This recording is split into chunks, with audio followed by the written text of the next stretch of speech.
জুলাই অভ্যুত্থানের পর যে অর্থনৈতিক সংস্কারের কথা বলা হচ্ছিল, প্রস্তাবিত বাজেটে তার কোনো প্রতিফলন নেই, এমন অভিযোগ করেছেন জাতীয় সংসদের বিরোধী দলীয় চিফ হুইপ এবং জাতীয় নাগরিক পার্টি এনসিপির আহ্বায়ক নাহিদ ইসলাম।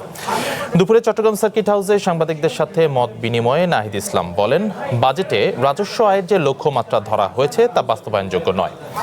বাজেট বক্তব্যে অর্থমন্ত্রী লুটেরাদের বিচার, বিদেশে পাচার করা টাকা ফেরত আনার ব্যাপারে কোনো নির্দেশনাও দেননি। এ সময় এনসিপির মুখ্য সমন্বয়ক নাসিরউদ্দিন পাটোয়ারি বলেন, সীমান্তে পুশ ইন করে দক্ষিণ এশিয়াকে অস্থির করার অপচেষ্টা চালাচ্ছে ভারত। পুশ ইন ঠেকাতে আইন শৃঙ্খলা বাহিনীর পাশাপাশি সাধারণ মানুষকে মানব প্রাচীর তৈরির আহ্বান জানান পাটোয়ারি। আওয়ামী লীগকে মাঠে নামানোর চেষ্টা চলছে বলেও অভিযোগ তার।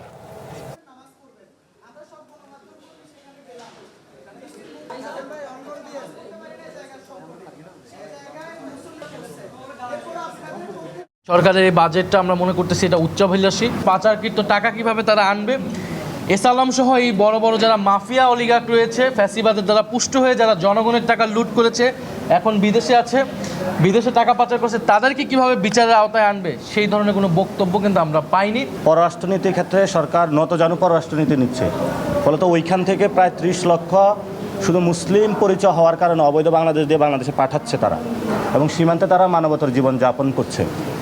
একই ধারাবাহিকতায় জিয়াউর রহমানের শাসনামলে যেটা হয়েছিল, সীমান্তের ওই পাড়ে থেকে জিয়াউর রহমানকে ডিস্টার্ব করেছিল।